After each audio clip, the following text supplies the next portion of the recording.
Hey everyone, next we're going to go over Bharadvajrasana. So this is a seated twist posture and it's named after a sage.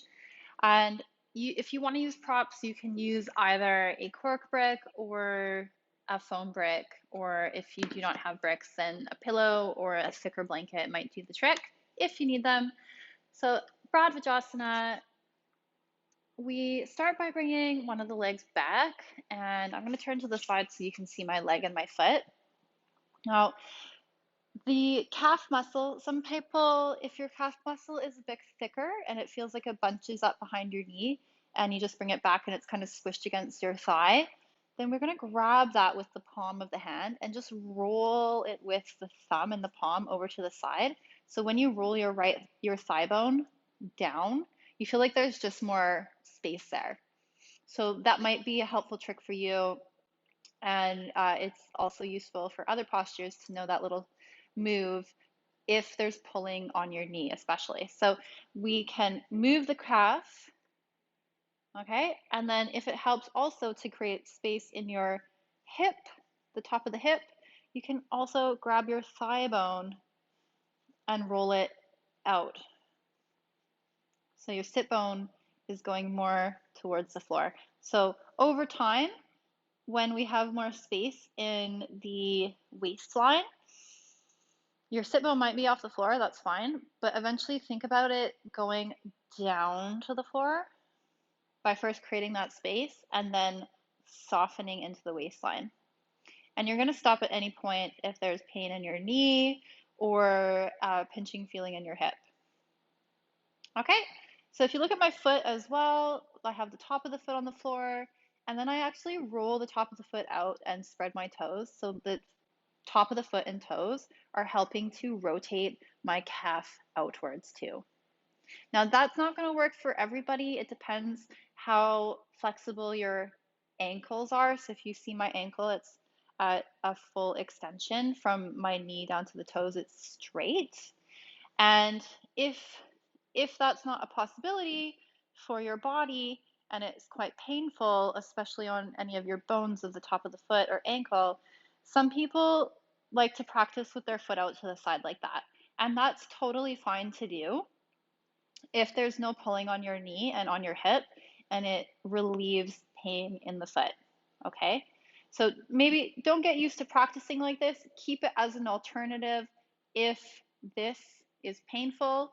You can also just slip. I'm quite sensitive in my joints.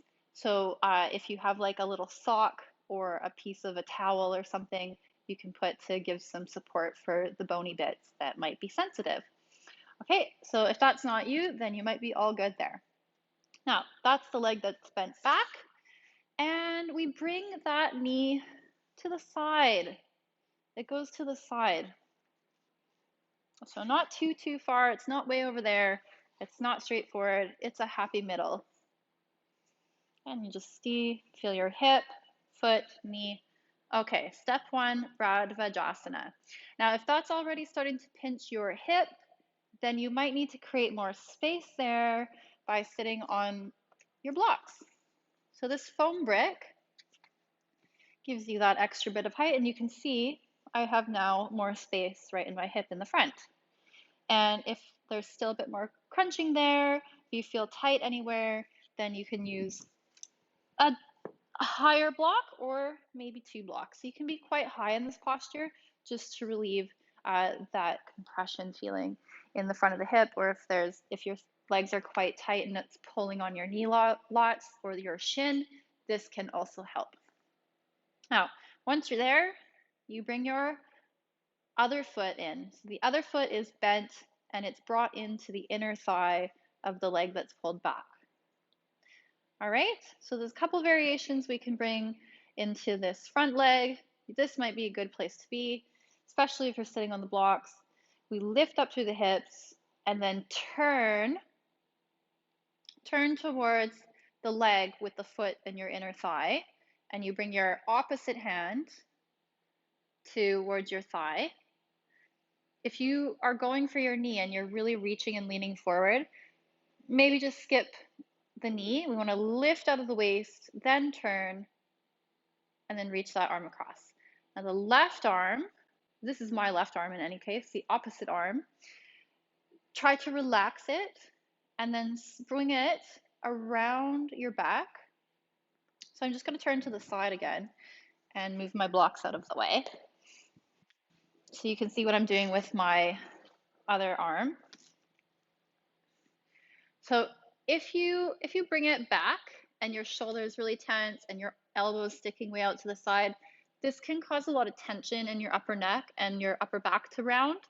And we actually want to create some space between the collarbone and the shoulder of the arm that's reaching back.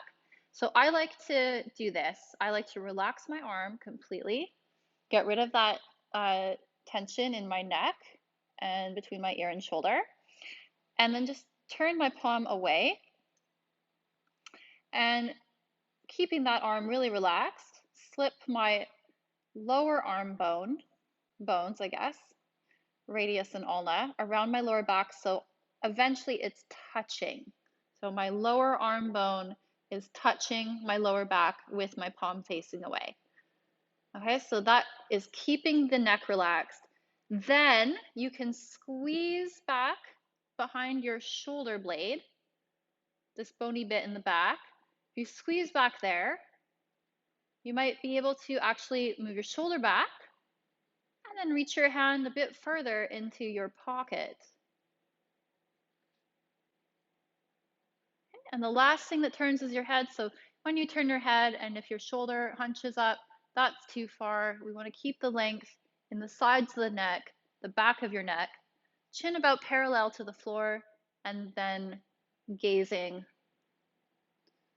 towards the side. So you don't have to gaze all the way back ever. It depends how your spine and your neck feel. Good. So one more option there. If you're there and you feel like you're tipping over, some people feel like they're tipping backwards, this hand that's reached around your back can instead be on the floor beside you and help to prop up and lift your chest. When you inhale, lift your chest, and exhale, twist. Now, as you twist, if you notice your right hip starts to pop off the floor and come forward, notice that. Try to bring it down. Again, if it starts pinching there, sit on a block. So think about your hip bones, both staying on the floor, your sit bones, and then turning. Lifting out of the waist, up to the chest, waist to armpits, lengthening, neck is long, and then exhale, relaxing and rotating. So this is variation.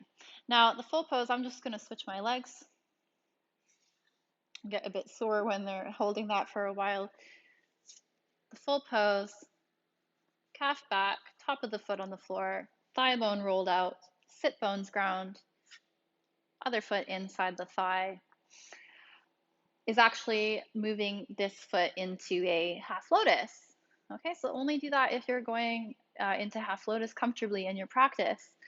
Now, you hold your foot, the top of your foot, you can move your calf muscle up so your knee closes more. So the knee is nice and secure. Your knee is supported when it's closed.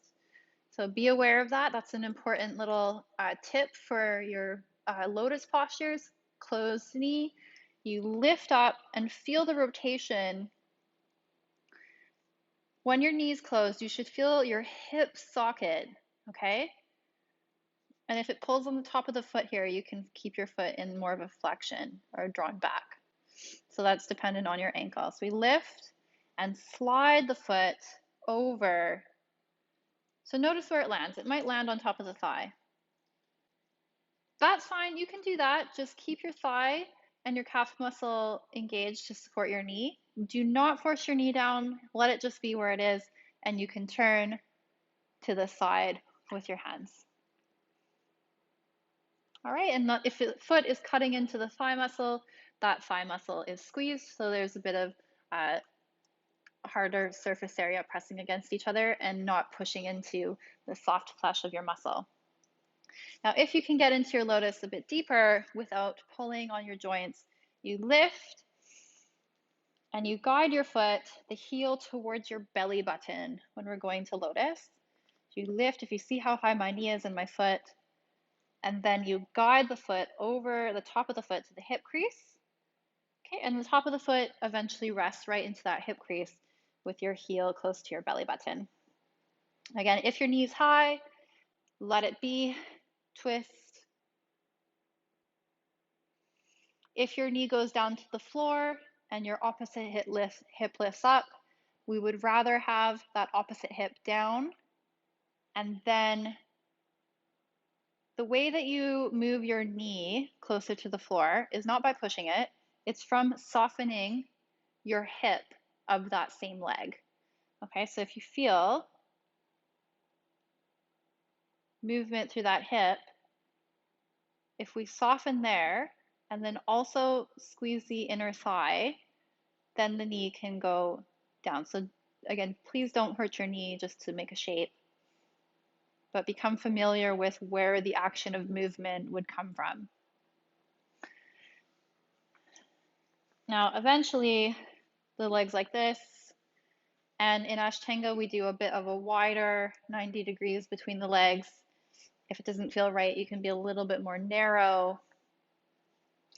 Let your hand come back so it's close to your lower back, the shoulders moving back, and then you can easily use your opposite hand to guide that hand back and around into your pocket, or if you're in lotus, to your foot. So the fingers are holding the top of the foot around my big toe. Left hand or opposite hand to your knee, lifting the chest, sit bones down, and then twisting. So inhale, lift the chest. Exhale, twist with your arms, relaxing. And the fullest expression of this posture in Ashtanga Yoga Intermediate Series, we put the palm of the hand down. So if you just look at my knee, the fingers slip underneath the knee, and eventually you have the palm of your hand down. Okay, so as your palm goes down, keep pushing your back hip bone back to the floor and then twisting.